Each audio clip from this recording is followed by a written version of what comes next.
Hi, good morning. So today we're going to talk about how to stop beating yourself up.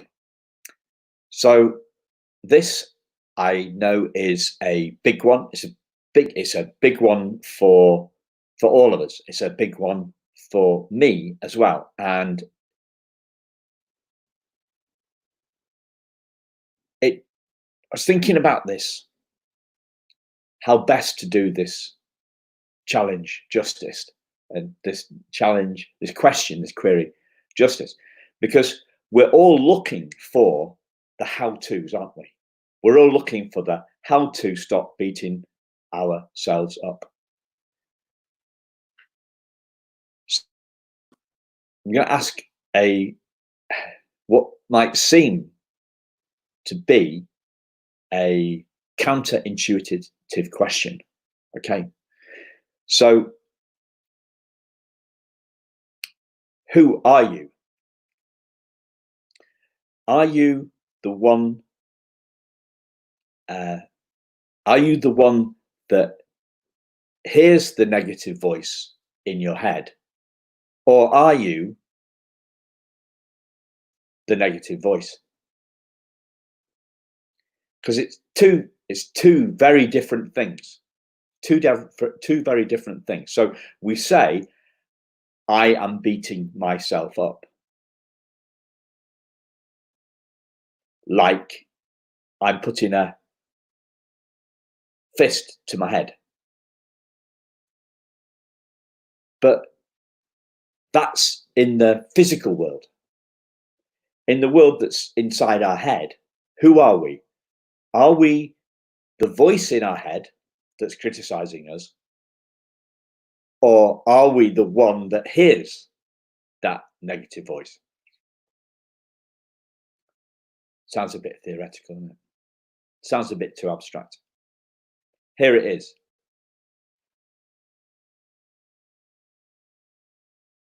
You cannot be the negative voice in your head because you weren't born with it. You were not born with a negative voice in your head. Therefore, you can only be the one that hears that negative voice. So you are the listener rather than the talker.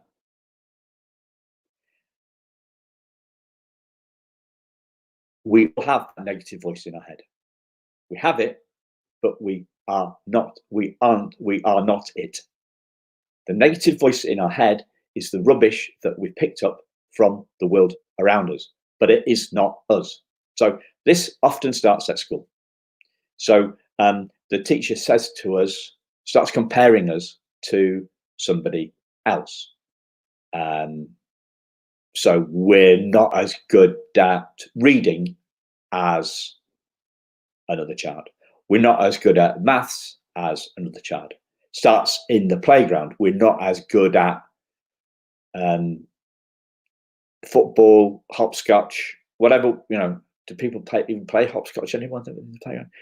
We're not as good as. So for me, it was when I was a kid, it was football. We are not as good as somebody else. We start comparing ourselves. We start comparing ourselves to other people, but it's not we. It's not the we that does the. We are not the comparer. We are the one that hears the comparison. So you are not beating yourself up. You are not beating yourself up. The voice in your head that is beating yourself up is not you.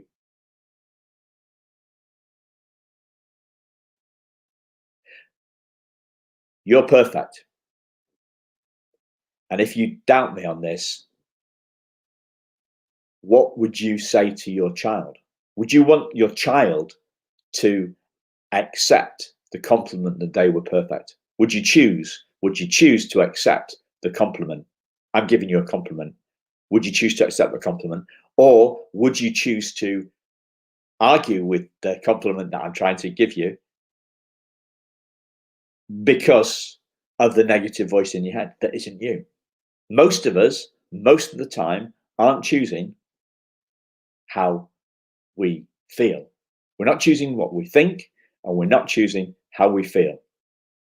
And if we aren't doing that, then how on earth do we expect our kids to do anything different? Because our kids do what we do, not what we say. So these videos are about helping you put your oxygen mask on first. So if in the case of an emergency, they say on the planes, in the case of emergency, oxygen masks will drop to the seat, drop from the box above you. This is a metaphor from my great friend and mentor, Liz Ivory. They tell us, put your own oxygen mask on first, and then help your child. And that's what my work increasingly is about. So I've gone from helping kids to helping parents help their kids, because if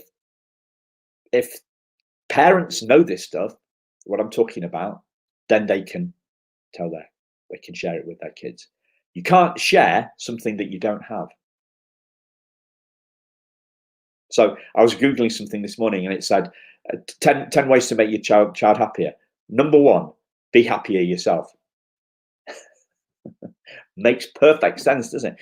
But how many of us, how many parents are there out there that are not putting their gas mask on first, their oxygen mask on first? How many of us, we've got this parent guilt around, you got all these parents putting themselves, putting their kids before themselves. And if we don't put our own learnings above our children, then we need to be ahead of them. We need to be ahead of them so we can usher them down usher them down the slope to what we truly want from them. We want them to be happy. We want them to be confident. We want them to be resilient. But we can't do that if we're not that ourselves.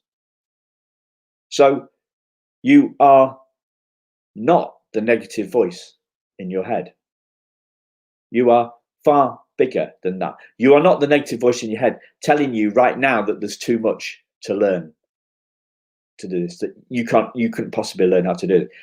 Listen, what I've done is I've stripped down everything that I've learned in 10, 12 years of personal development, and I've made it child friendly. I've made it as simple as I can possibly make it. And that simplicity gives it huge power. And it means that what I've got is, to coin a phrase, it's transferable. So parents can learn the process that I've got that makes. It's the thing, right?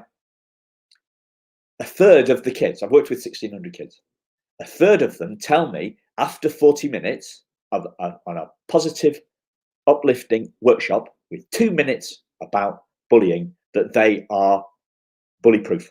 Other kids can't accept them, I can't upset them anymore. That's what they say after 40 minutes. So this stuff is incredibly simple and incredibly powerful. The negative voice in your head that's saying that you can't learn this stuff from me is a liar. Like the negative voice, the negative voice in our heads all the time, it is a liar. It tells lies. And now the negative voice in my head is saying, you said you were going to make these videos 5 minutes long and we're on 9 minutes. I got lost in it. I got lost in trying to point you at something that's really, really life-changing. But don't take my word for it. Check out what I've got on there, on the website, and see what other parents and kids are saying on that website. So simonbenn.co.uk. Simon Ben with 2 N's.co.uk. And I'll see you very soon. Bye bye.